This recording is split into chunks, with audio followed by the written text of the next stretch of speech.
Pemirsa, untuk membahas lebih lanjut terkait pembatalan penerapan sistem satu arah di Jalan AKBP Ciagus, saat ini kita sudah terhubung bersama pengamat transportasi Profesor Erika Buhari. Selamat siang Ibu Erika. Selamat siang. Baik, Ibu, kita akan mengobrol mengenai kemacetan dan juga sistem satu arah yang baru-baru saja ini dilakukan namun kembali dibatalkan. Sebenarnya apa sih Bu yang terjadi di Simpang 4 Patal ini ya Bu ya? Karena seperti kita ketahui, kalau dulu itu kan macet mungkin karena belum ada underpass seperti itu. Tapi kalau sekarang meskipun sudah ada underpass, sudah ada pengalihan jalur, kemudian sudah berbeda lagi jalur-jalurnya, masih saja macet dan baru saja dilakukan untuk satu arah. Ini sebenarnya seperti apa Bu kondisi jalan ini? Ya, jadi kalau kita lihat itu dari daerah Pusri yang mau belok ke Tanjung Api-Api ke arah apa ya, Kenten Raya itu banyak kendaraan-kendaraan besar, ya, banyak kendaraan-kendaraan besar yang kalau dia lewat itu menutup dua arah dari depan dan dari belakang, gitu kan, dari arah Golf maupun dari arah Kenten. Betul. Nah, itu yang mulanya membuat macet panjang gitu ya. Belum lagi banyak tembusan-tembusan di sana yang melewati itu. Nah, kalau kita lihat untuk menyelesaikan masalah macet ini, kita perlu data gitu. Halo, Halo? Ibu? Sorry Iya, putus. baik Ya, Ibu. sorry putus Masih tadi. terhubung? Ya. Silakan dilanjutkan Ibu. Jadi kita perlu data, tidak bisa kita dengan coba-coba langsung begitu kita pakai data. Yang kemarin kita sudah simulasi, tapi tanpa data yang lengkap, gitu ya. Artinya dari data sekunder. Coba kita lakukan survei dulu, directional count. Jadi survei perhitungan lalu lintas menurut arah jalannya. Jadi misalnya belok kiri berapa, belok kanan berapa, lurus berapa, gitu ya. Nah, jadi yang ini sudah ada data itu baru kita simulasi dan kita lihat, kita coba dialihkan apa satu lajur yang ditutup pindahkan ke tempat lain apa. Jadi ada uji coba itu di simulasi model, bukan di lapangan. Kalau di lapangan kan orang ribut. Ya masyarakat kan harusnya diberi hasil akhir saja gitu. Nah, ini kelihatan memang apa rekomendasi kita dari MTI itu tidak disetujui kelihatannya. Jadi walaupun kita not recommended, mereka masih mau jalan terus gitu. Mestinya itu kita cari penyelesaiannya. Kalau memang mau dijadikan satu arah, seperti apa simulasinya, seperti apa keinginannya, harus dikenalin dulu arah yang dari sana itu dari mana saja yang lewat jalan yang ditutup dijadikan satu arah itu gitu. Halo? Halo, Ibu. Masih Ya, bersama kedengeran nggak saya? saya? Ya. Halo? Ya, Halo, halo? Ibu. Ya, Masih bersama saya, Ibu. masih. Halo. Kedengeran Masih suara saya? putus-putus, Ibu? Iya, di jalan, Boleh mohon dicek maaf. ulang? Ya, mohon maaf di jalan. Baik, mari kita lanjutkan ya Ibu ya. Mohon maaf, Ya. sistem jaringan sepertinya agak sedang terganggu.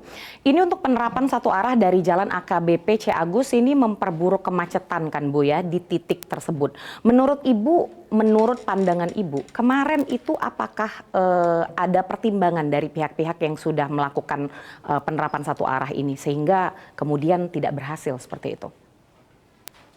Maksudnya pertimbangan dari pihak-pihak yang melakukan itu saya nggak tahu, saya nggak terlibat gitu ya. Tidak dilibatkan gitu. Tapi kita sempat dilibatkan sebelum itu. Sebelum itu kita sudah kasih simulasi dari MTI dan itu tidak kita rekomen karena di situ ada dampak-dampak yang akan terjadi sudah disajikan. Tapi kemudian pada saat keputusan terakhir kita nggak diajak lagi dari akademisi maupun dari MTI. Halo? Halo Ibu? Ya, Ya, kedengaran baik. nggak tadi apa yang saya sampaikan? Boleh diulangi lagi Ibu? Maaf, masih putus-putus. Sampai di mana tadi ya? Kepentingannya tadi kelihatan ada perbedaan pendapat ya. Menurut pandangan kami dari MTI, dari akademisi, kita harus simulasi, tidak langsung di lapangan. Oke. Kemudian pakai data asli. Nah, itu tidak ada data LHR, lalu lintas harian rata-rata per 24 jam, 2 hari, tidak ada data-data itu. Jadi, data-datanya tidak akurat. Apalagi tidak diperhatikan simulasi modelnya. Gitu. Baik, lalu apa lagi, Bu? Ya, ya, jadi tidak direkomendasikan oleh MTI pada rapat sebelumnya, tapi kemudian rapat terakhir tanggal 29 kita tidak diundang lagi. Oke, baik.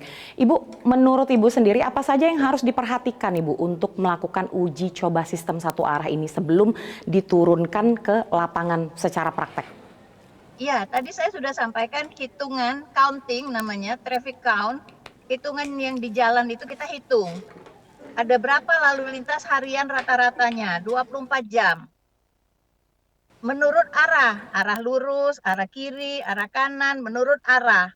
Jadi kan kita nggak tahu yang belok kanan tuh ada berapa banyak. Jangan-jangan kita nyetop yang lurus, ternyata yang belok kanan banyak. Sementara yang belok kanan itu di Jalan Taman Kenten misalnya nggak boleh keluar dari situ, misalnya gitu ya. Jadi kita harus lihat directional count, itu satu. Yang kedua, directional count tadi, perhitungan tadi kita masukkan ke program. Misalnya program VISIM, kita simulasi. Hasilnya simulasi itu misalnya tidak memenuhi syarat untuk satu arah, kita lakukan rekayasa. Nah, inilah yang harus dibicarakan. Rekayasa apa? Nah, kami nggak tahu ketika disampaikan itu apa dipahami atau tidak setuju karena kita menolaknya, mereka menjalankan sendiri gitu. Tidak dipikirkan apa rekayasanya gitu. Jadi rekayasa itu bukan ujuk-ujuk di lapangan, di simulasi program dulu gitu. Kalau untuk penerapan sistem satu arah menurut Ibu, apakah akan cukup efektif Bu? Mengingat di Kota Palembang di beberapa titik itu kemacetan sungguh benar-benar parah sebenarnya. Banyak sebetulnya jalan keluar untuk mengurangi macet. Ada 3-in-1 ya. Ada kita melihat hambatan samping yang kita buang ya, yang kita rapikan hambatan samping kiri kanan. Kemudian ada lagi ganjil genap ya. Nah, yang itu yang harus kita lihat berapa macam penyelesaian model traffic tadi. Nah, ini kelihatannya sudah harus baku, pokoknya jalan satu arah gitu. Nah, kalau kita memaksakan jalan satu arah, sementara ada penduduk di sana, ini zaman sekarang ya, zaman netizen, pasti orang berontak. Itu menentang alam. Hasilnya simulasi juga sudah begitu gitu. Sudah kita bisa duga bahwa itu akan ditolak gitu. Oke, baik. Jadi sebenarnya kalau menurut Ibu ada banyak cara sebenarnya untuk mengurai kemacetan sehingga nanti kalau misalnya diterjunkan ke lapangan itu langsung efektif ya Ibu ya? Ya, banyak cara. Tidak hanya satu jalan satu arah saja. Oke, mungkin Ibu terakhir pesan-pesan Ibu untuk pihak-pihak yang mungkin sedang mengurai kemacetan seperti itu pihak berwajib. Apa saran-saran Ibu untuk pihak-pihak yang terkait? Ya, saran saya gunakan data, dengarkan apa suara masyarakat, kemudian lakukan dengan rekayasa simulasi ya. Jadi simulasi program tadi kita rekayasanya kita coba terus dengan bermacam-macam. Misalnya yang ini ditutup, jangan ditutup satu arah semuanya.